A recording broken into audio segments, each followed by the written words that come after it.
للہ وحدہ والصلاة والسلام علی من لا نبی بعدہ وعلى آلہ واصحابہ الذین اوفوا عہدہ اما بعد فاعوذ باللہ من الشیطان الرجیم بسم اللہ الرحمن الرحیم وَقَضَى رَبُّكَ أَلَّا تَعْبُدُوا إِلَّا إِيَّاهُ وَبِالْوَالِدَيْنِ إِحْسَانًا إِمَّا يَبْلُغَنَّ عِندَكَ الْكِبَرَ أَحَدُهُمَا أَوْ كِلَاهُمَا فَلَا تَقُل لَّهُمَا أُفٍّ وَلَا تَنْهَرْهُمَا وَقُل لَّهُمَا قَوْلًا كَرِيمًا وَاخْفِضْ لَهُمَا جَنَاحَ الذُّلِّ مِنَ الرَّحْمَةِ وَقُل رَّبِّ ارْحَمْهُمَا كَمَا رَبَّيَانِي صَغِيرًا صدق اللہ مولانا العظیم وصدق رسولہ النبی الکریم الامین الرؤوف الرحیم الصلاۃ والسلام علیک یا سیدی یا رسول اللہ وعلی آلک واصحابک یا سیدی یا حبیب اللہ۔ اپنی زبانوں کو بابرکت بنانے کے لیے اور برکات میں اضافہ کے لیے درود پاک پڑھ لیں۔ الصلاۃ والسلام علیک یا سیدی یا رسول اللہ وعلی آلک واصحابک یا رحمت للعالمین۔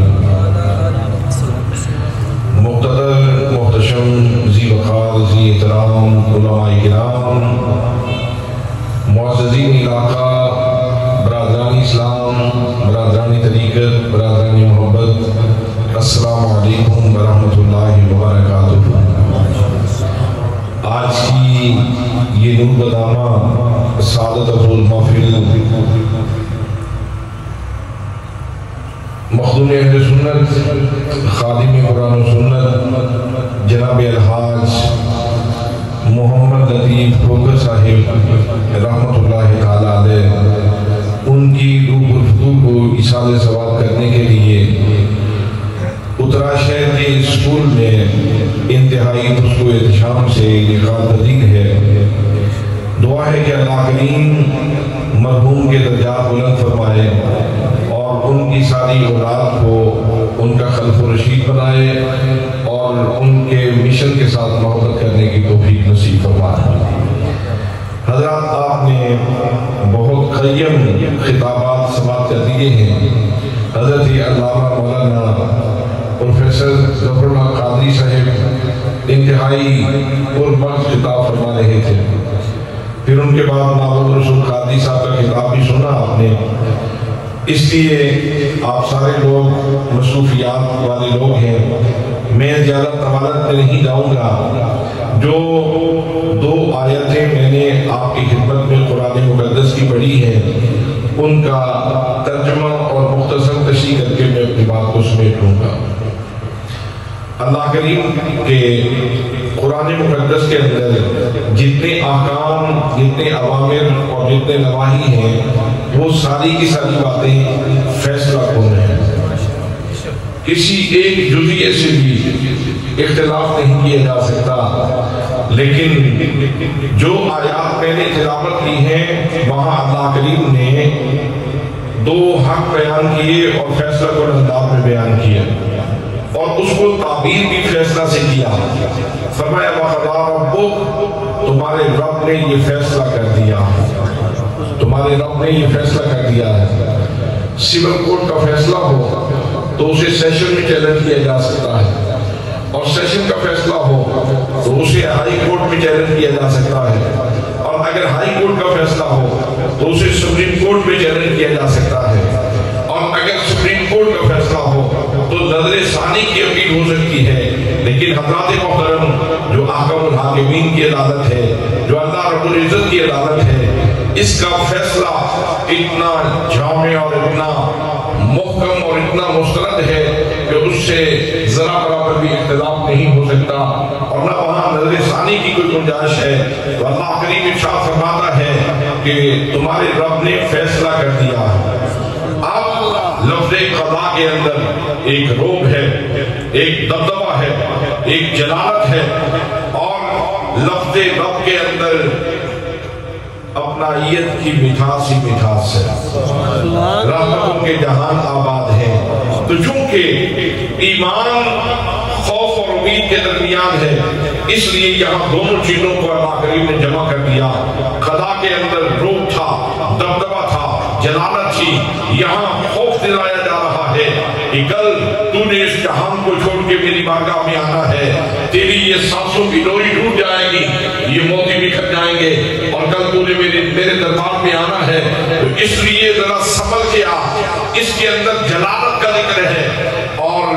ربوں کا کے اندر مٹھاس ہی مٹھاس موجود ہے۔ فرمایا تمہارے رب کا فیصلہ ہے، کسی سے کوئی بات منوانی ہو تو حضرات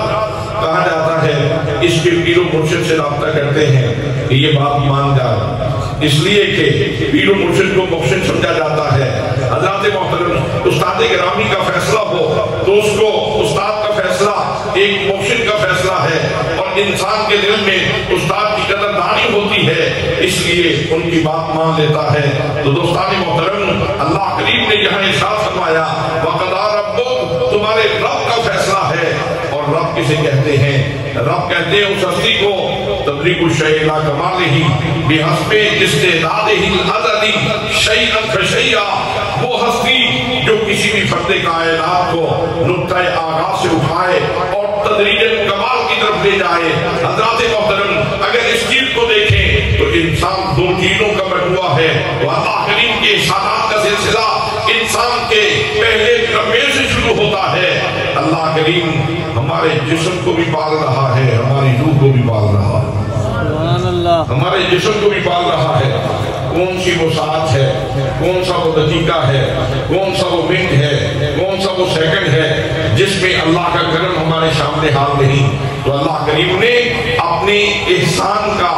شعور دیا کہ بندہ مومن اس بات کو یاد کر کہ تیرے اوپر میرے احسان کتنے ہیں، اور جب میں تیرا محسن ہوں تو پھر تجھے چاہیے کہ تو میری بات مان لے۔ حضرات محترم یہ دو چیزیں اپنے بارگاہ کی امید بھی دلائی، رحمت کا احساس بھی دیا، اور ساتھ ہی ساتھ اپنا ڈر بھی سنایا،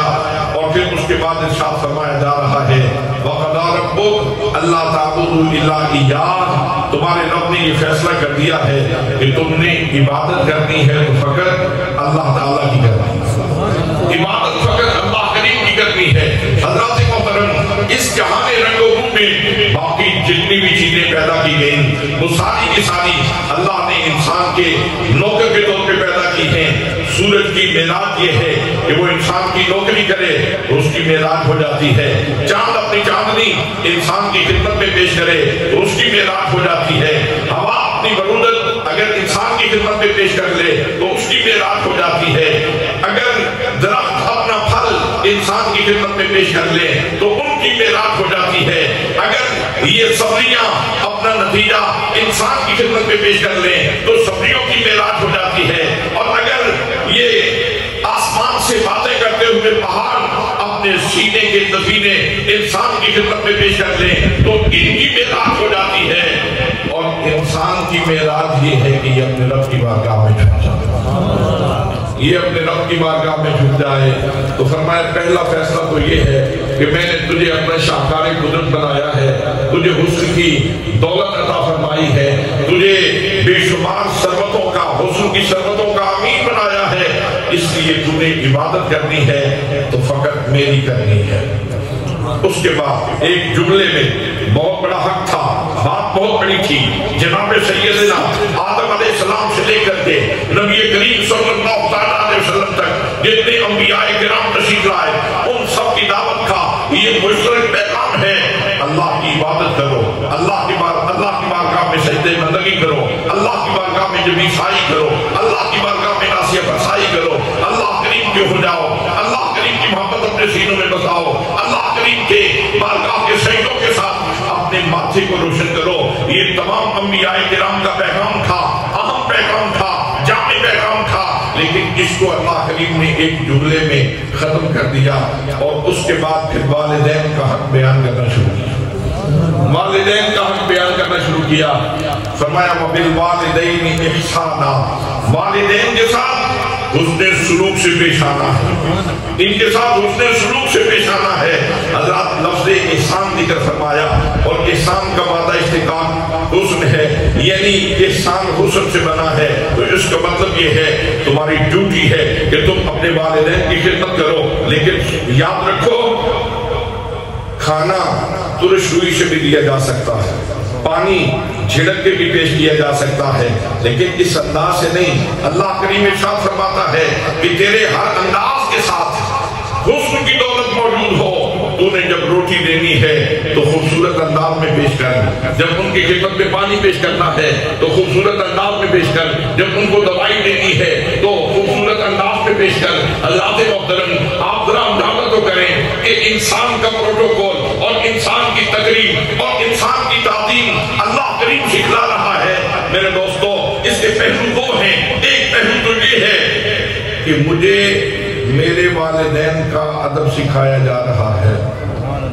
اور اس کا دوسرا پہلو یہ ہے کہ میں بھی تو صاحب اولاد ہوں، میری اولاد کو میرا ادب سکھایا جا رہا ہے، میری اولاد کو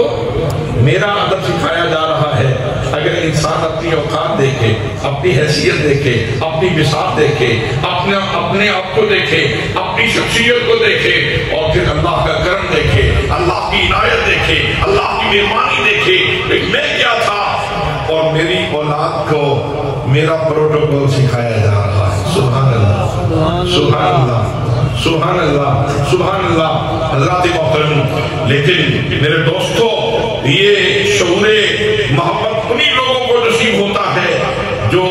جن کے والدین ان کو کسی اچھے استاد کے سامنے بٹھاتے ہیں، وہاں سے وہ استفادہ کرتے ہیں اور پھر قرآن مقدس کی تعلیمات کے اوپر عمل کرتے ہیں۔ تو میں عرض کر رہا تھا، اللہ نے فرمایا والدین کے ساتھ حسن سلوک سے پیش آؤ۔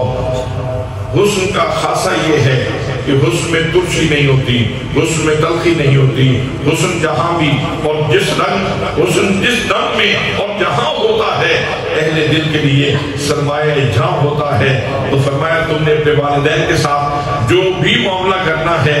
اس کے اندر حسن موجود ہو۔ بہت جامع جملہ تھا، مزید کچھ نہ کہا جاتا تو بات تو مکمل تھی، بات تو بڑی واضح تھی، کوئی تشنگی نہیں رہ گئی، لیکن اللہ کریم نے اس گفتگو کو یہاں پہ ختم نہیں کیا بلکہ مزید آگے بات چلتی ہے۔ فرمایا وَبِالْوَالِدَيْنِ إِحْسَانًا إِمَّا يَبْلُغَنَّ عِندَكَ الْكِبَرَ أَحَدُهُمَا أَوْ كِلَاهُمَا فَلَا تَقُل لَّهُمَا أُفٍّ۔ جب ان میں سے کوئی ایک بڑھاپے کو پہنچ جائے یا دونوں بڑھاپے کو پہنچ جائیں اور وہ تیرے پاس موجود ہوں اور تو ان کی خدمت کر رہا ہو تو سن، ان کے سامنے اف بھی نہ کرنا، ان کے سامنے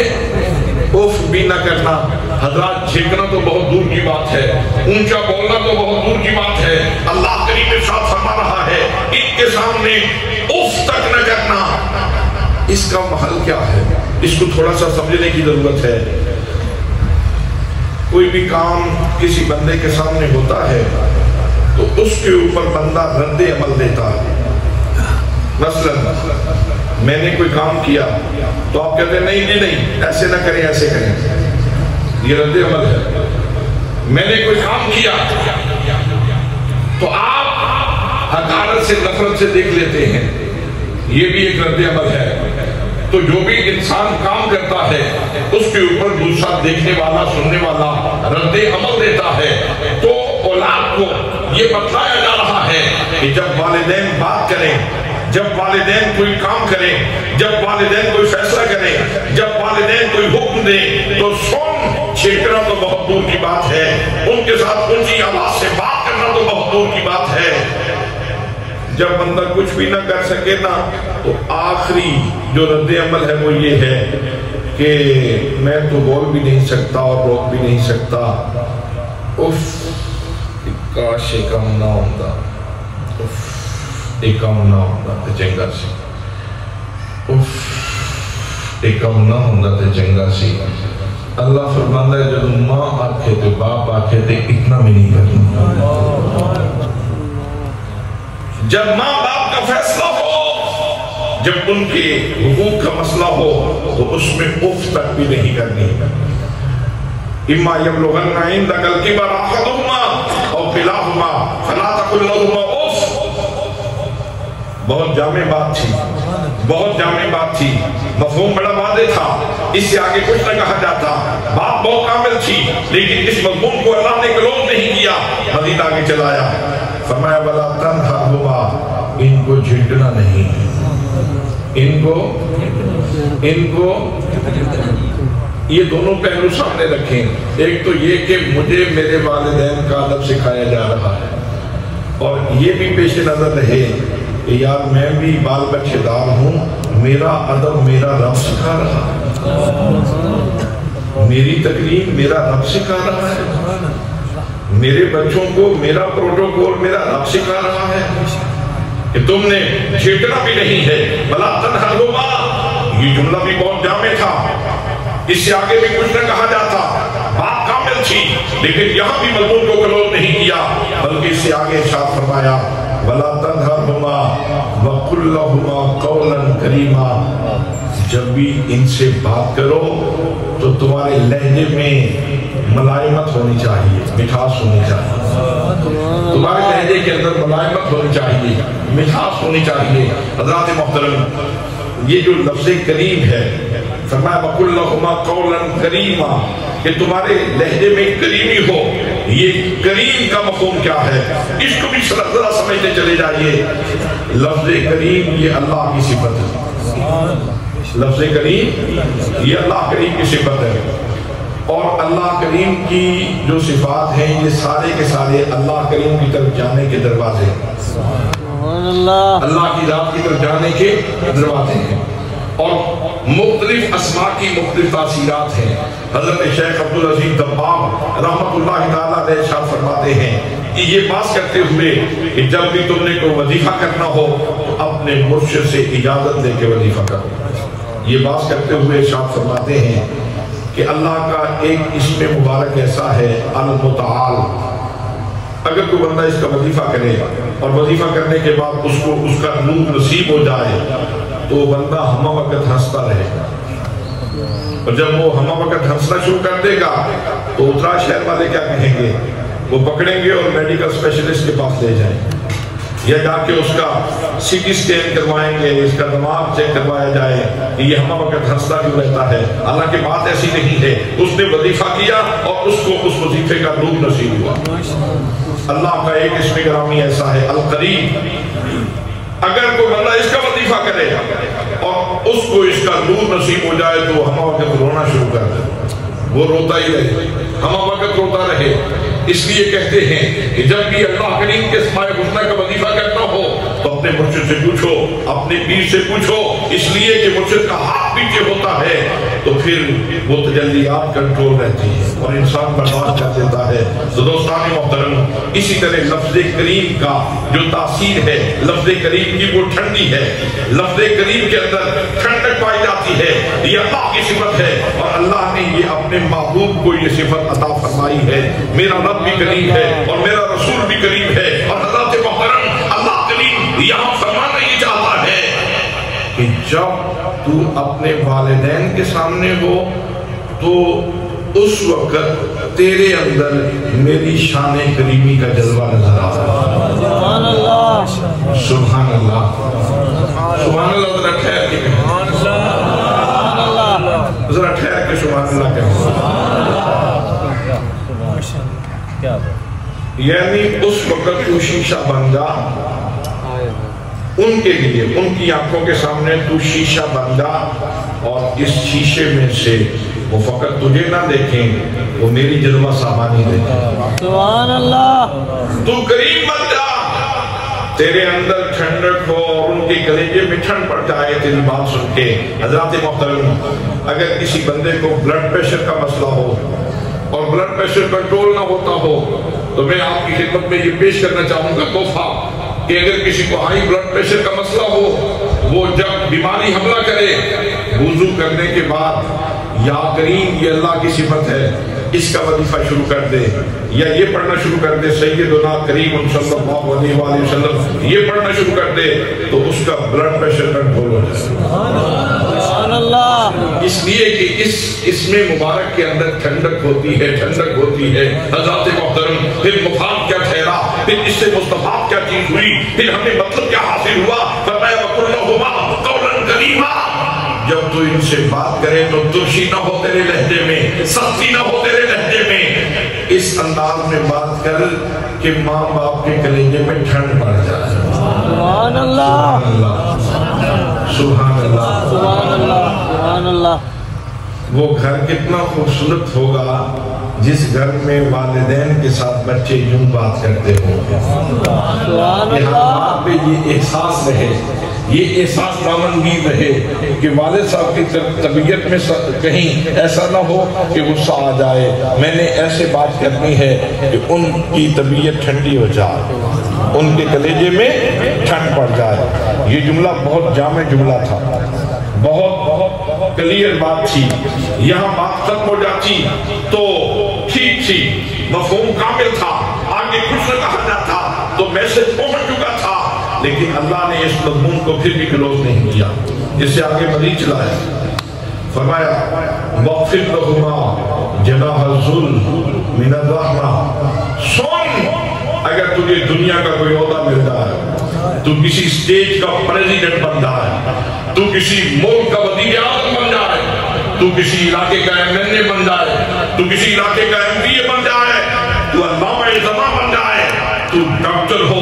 تو بہت بڑا فلاسفر ہو، تو بہت بڑا دانشور ہو، لیکن سن یہ دنیا کے سارے عہدے تم نے باقی جہان کو دکھانے ہیں،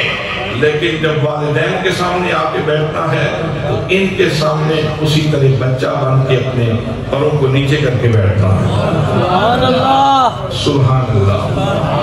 سبحان اللہ، سبحان اللہ۔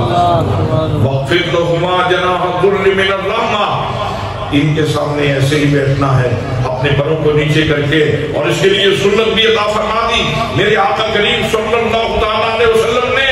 کہ جب مقام جارانہ کے اوپر حضرت مائی حلیمہ تشریف لاتی، مائی حلیمہ تشریف لاتی ہے، نبی مقدم صلی اللہ تعالیٰ علیہ وسلم سے قیمتی گفتگو کس کی ہے؟ جب میرے آقا بولتے ہیں تو حقائق کے موتی بولتے ہیں۔ حضرات محترم میرے آقا نے سلسلہ کلام منقطع کیا اور دوڑتے ہوئے جا کے ان کا استقبال کیا۔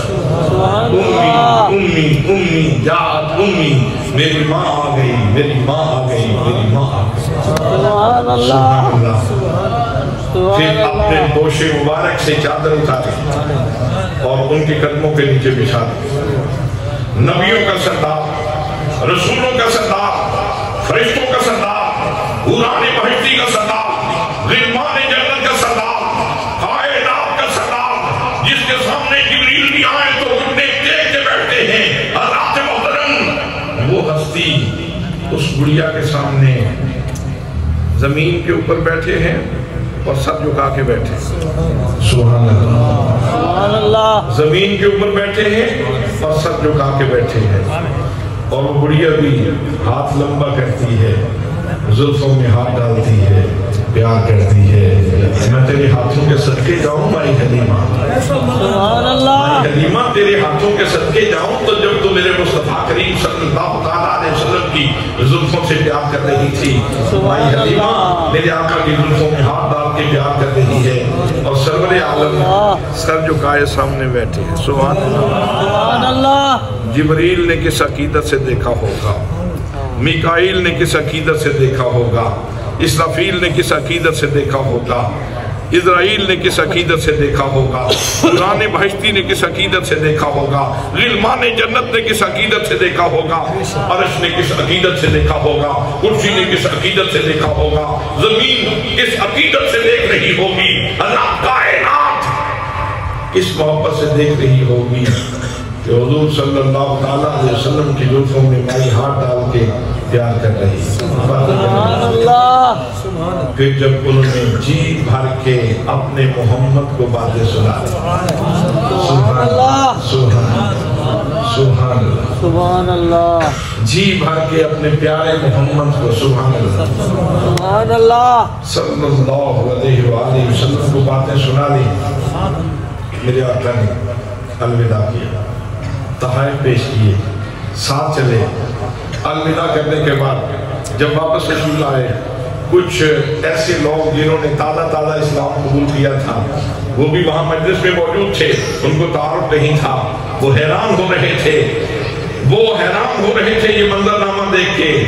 کہنے لگے یہ کون خوش بخت خاتون تھی جس کے لیے نبیوں کا امام بچھا ہوا تھا، جس کے لیے نبیوں کا امام جو ہے وہ سراپا ادب بنا ہوا تھا، سراپا تسلیم بنا ہوا تھا۔ جب پوچھا تو جواب ملا یہ مجھے دودھ پلانے والی میری امی حلیمہ ہے، یہ مجھے دودھ پلانے والی میری ماں حلیمہ ہے۔ حضرات اوائل اسلام کا دور اور حضرت حارث مائی حلیمہ کے خاوند وہ آ گئے مکہ المکرمہ میں جب پہنچے تو ابھی آپ نے اسلام کا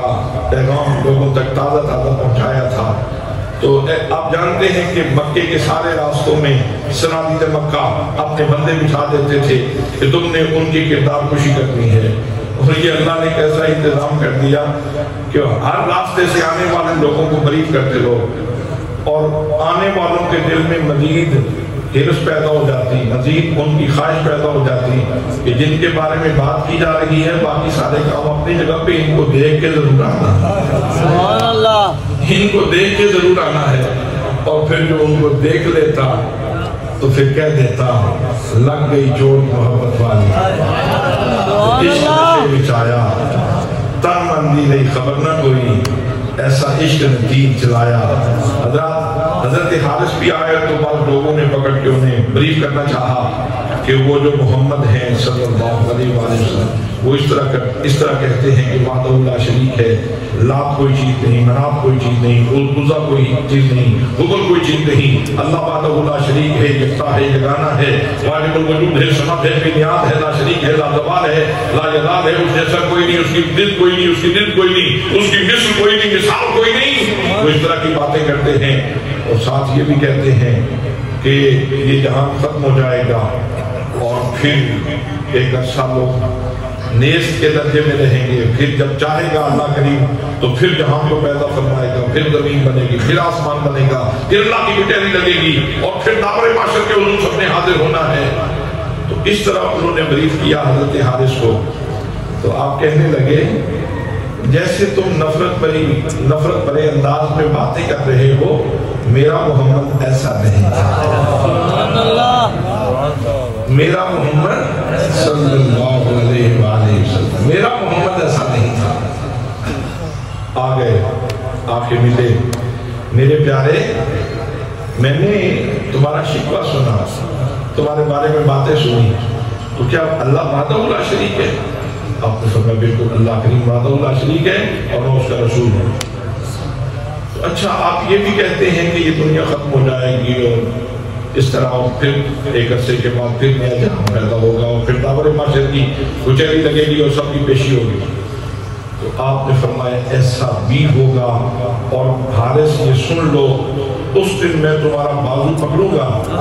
اور بازو پکڑ کے اس دن میں تمہیں بتاؤں گا یہ ہوا ہے کہ نہیں ہوا، یہ ہوا ہے کہ نہیں ہوا۔ بعد میں جب حضرت حارث نے کلمہ پڑھ لیا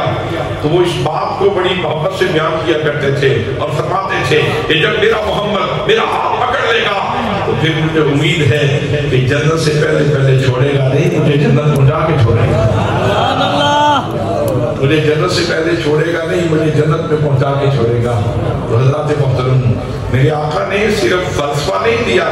میرے آقا نے خود عمل کر کے بھی دکھلایا ہے۔ تو فرمایا وَقْفِرْ لَهُ مَا جَنَاحَ الظُّلِّ مِنَ الرَّحْمَةِ، اور پھر ساتھ یہ تو وہ باتیں تھی جو ڈائریکٹ والدین کے ساتھ اولاد کی باتیں ہیں، ساتھ یہ بھی فرمایا کہ ان کے معاملے میں میری طرف بھی دیکھا، ان کے معاملے میں مجھ سے بھی مانگا کر، اور یوں کہا کر رب ارحمہما کما ربیانی صغیرا،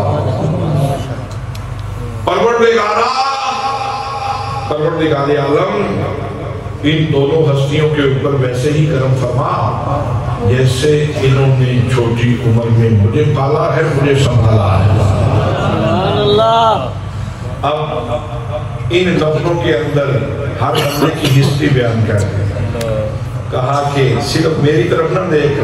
پیچھے اپنے ماضی کی طرف لوٹ کے بھی دیکھ۔ سردیوں کی یک بستہ رات اور بیٹے نے پیشاب کر دیا۔ کون نہیں گزرا اس مرحلے سے؟ کون نہیں گزرا اس مرحلے سے؟ سردیوں کی یک بستہ رات، باہر دھند پڑ رہی ہے، بیٹے نے پیشاب کر دیا۔ تو کیا اترا میں کوئی ایسا واقعہ ہوا کہ ماں نے اٹھا کر کے اس کو گلی میں پھینک دیا ہو؟ اتنی سردی میں تو نے مجھے بھگو دیا، میرے کپڑے خراب کر دیے اور بستر بھی گیلا کر دیا؟ حضرات محترم، ایسا نہیں ہوا۔ ماں نے کیا کیا؟ اس نے اپنے بیٹے کو وہاں سے اٹھایا، اس کے کپڑے بدلے اور خود پھر پیشاب کے اوپر لیٹ گئی اور بیٹے کو خشک بستر کے اوپر لٹایا اور پھر ساری رات اٹھا کر کے کمبل کو دیکھتی رہی۔ بیٹے کو کہیں سے ہوا تو نہیں لگ رہی ہے؟ پوچھو اس ماں سے جو اس طرح پیشاب کر دینے والے بچے سے بھی نفرت نہیں کرتی۔ میں نے کہا بڑی بی، کیا تمہیں بدبو نہیں آتی پیشاب سے؟ تو جواب آیا، ایک ماں ہی کا تو رشتہ ہے جس کو بیٹے کے پیشاب سے بدبو نہیں آتی، جس کو بیٹے کے پیشاب سے بدبو نہیں آتی۔ حضرات محترم، کتنا خوبصورت پیغام میرے رب نے دیا کہ جب مجھ سے دعا کرنی ہے تو ان پاکیزہ لفظوں کے ساتھ دعا کرو، رب ارحمہما کما ربیانی صغیرا۔ میرے اللہ مجھے اس طرح ان دونوں ہستیوں کے اوپر ایسے کرم فرما جیسے انہوں نے چھوٹی عمر میں مجھے پالا۔ ایک آدمی ادھیڑ عمر، سفید بال زیادہ اور سیاہ پھوڑے، مزدوری کا کار، اینٹیں اٹھا اوپر والی منزل، گیری سے کپڑے لت پت ہیں، پسینے میں شرابوز ہے، بڑی مشکل سے کام کر رہا ہے۔ تو میں نے کہا اس عمر میں بھی آپ مزدوری کر رہے ہیں؟ تو جواب آیا، حضرت کیا کریں، بچے چھوٹے چھوٹے ہیں، بچے چھوٹے چھوٹے ہیں، بچے چھوٹے چھوٹے ہیں۔ ان سے پوچھئے نا، مولانا سید امین کھوکر صاحب سے، ان سے پوچھئے، قاری بشیر سے پوچھئے، قاری مظہر سے پوچھئے، محمد رمضان سے پوچھئے، کیسے ان کے بزرگ خود مزدوری کر کے کہا کہ یہ بیٹا بھی حافظ قرآن ہو جائے، یہ بیٹا بھی عالم دین ہو جائے، یہ بیٹا بھی عالم دین ہو جائے، اور خواہش کتنی معصوم ہے کہ ان کے پاس بینک بیلنس ہو یا نہ ہو، لیکن میں چاہتا ہوں کہ ان کے سینے میں عشق رسول کا طوفان ضرور موجود ہو۔ 4 بیٹے، بشیر احمد حافظ قرآن، محمد رمضان کہا اچھا تو پڑھ نہیں سکا، چل یہ فاطمہ زہرا کے در کی نوکری کر، فاطمہ زہرا کے در کی نوکری کر، بلکہ رمضان کو آرمی میں بھیج دی، تو مجاہد بن، تو مجاہد بن، اور شبیر کو فاطمہ زہرا کی جو نوکری پہ لگا دیا۔ حضرات کیا عرض کروں، ایک مجلس میں نعت خان نے نعت پڑھی تو بعد میں وہ منقبت پڑھنے لگا حضرت سیدہ زہرا بطول سلام اللہ علیہ۔ تو حضور شیخ الاسلام خواجہ محمد قمر الدین سیالوی رحمۃ اللہ تعالیٰ علیہ موجود تھے۔ آپ نے فرمایا رک جاؤ رک جاؤ، آپ نے اسے روک دیا، روک کے آپ نے مائک لیا اور فرمایا کہ جاؤ سارے سامعین پہلے وضو کر کے آؤ۔ سامعین کو بھیجا جا کے وضو کر کے آئے، وضو کر کے آئے، پھر وہ نعت خان جب قصیدہ پڑھنے لگا، منقبت پڑھنے لگا، تو آپ نے فرمایا سنو، سامعین سے آپ نے ارشاد فرمایا سنو، ابھی یہ منقبت پڑھنے لگا ہے، جب حضرت سیدہ زہرا پاک کا اسم گرامی فاطمہ آئے نا تو سینہ یوں کر کے مت سننا، ان کا اسم گرامی آئے تو سب جھکا لینا، ان کا اسم گرامی آئے تو سب جھکا لینا۔ حضرات وہ کتنی بڑی ہستی ہیں، وہ جاننے والے ہی جانتے ہیں، جاننے والے ہی جانتے ہیں، جاننے والے ہی جانتے ہیں۔ جس وقت سے میں آیا ہوں اور میں نے وہ سامنے جب بورڈ دیکھا ہے تو اس وقت سے طبیعت میں ایک ایک کیف ہے، ایک انبساط ہے، ایک راحت ہے، ایک لذت ہے، ایک مزہ ہے کہ وہ بابا صوفی سادہ سا بندہ تھا، مزدور بندہ، بظاہر مزدور بندہ تھا، لیکن اندر کا کتنا صاف آدمی تھا۔ بھئی ہر بندہ اپنی اولاد کے لیے سوچتا ہے، یہ زمینیں خریدی جا رہی ہیں، بنگلے بنائے جا رہے ہیں، کوٹھیاں بنائی جا رہی ہیں، لیکن وہ کیسا بندہ تھا کہ جس نے ایک بیٹے کے سینے میں قرآن، دوسرے بیٹے کے سینے میں قرآن، تیسرا بیٹا عالم محقق، اور اس کو بھیجا کہاں؟ اچھا تم نے عالم بننا ہے تو میں تمہیں اس شخصیت کی بارگاہ میں بھیجتا ہوں جسے نواز یاسر ضیاء الامت حضرت جسٹس پیر محمد کرم شاہ الازہری کہا جاتا ہے، سبحان اللہ، جنہوں نے زندگی بھر یہ پیغام دیا، لوگوں میرے بچوں، اپنے بچوں کو پیغام دیا، میرے بچوں کتب نما کی طرح ہو جاؤ، کتب نما کی طرح ہو جاؤ۔ حضور کتب نما کا خاصہ کیا ہے؟ فرمایا کتب نما کو اگر بھیڑا میں رکھو سوئی قطبی تارے کی طرف، سرگودا میں لے جاؤ سوئی قطبی تارے کی طرف، خوشاب میں لے جاؤ سوئی قطبی تارے کی طرف۔ فرماتے میرے بیٹے ہند میں رہو یا سندھ میں رہو، پنجاب میں رہو یا کسی اور جگہ میں رہو، کسی بھی ملک میں رہو، تمہارے دل کی سوئی مدینے کی جانب ہونی چاہیے۔ سبحان اللہ۔ تو ظاہر ہے جب چیزیں بنوائی جاتی ہیں تو کسی اچھے کاریگر سے ہی بنوائی جاتی ہیں۔ یہ ضیاء الامت کی نگاہ کا پروردہ ہے، جسے امیر القادری بھی کہتے ہیں لوگ، اور پروفیسر سید امیر کوکھر صاحب ہیں، یہ چادریں بدلتے رہتے ہیں، کبھی امیر القادری کی چادر لے لیتے ہیں، کبھی پروفیسر ڈاکٹر سید امیر کوکھر بن جاتے ہیں، جو مرضی ہے آپ کی مرضی ہے۔ میں اپنی گفتگو کو سمیٹ رہا ہوں کہ اپنے بچوں کو ایک خزانہ دے کے گئے اپنی اولاد کو، جو سب سے سادہ تھا، درویش منش تھا، اسے کہا سیدہ فاطمہ زہرا جو کلیہ ہے اس کے سامنے بوکر شوکر دیا کرو، اس کی صفائی کیا کرو، تمہارے وقت میں سے بلند ہو جائے۔ میں سمجھتا ہوں کہ یہ بہت بڑی دولت ہے، تو اللہ کریم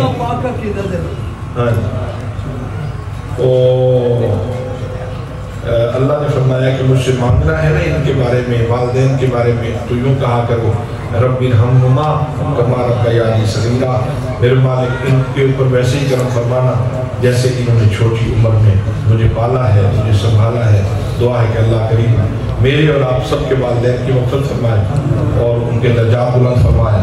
اور ان کو اپنے جوار خاص میں جگہ نصیب فرمائے۔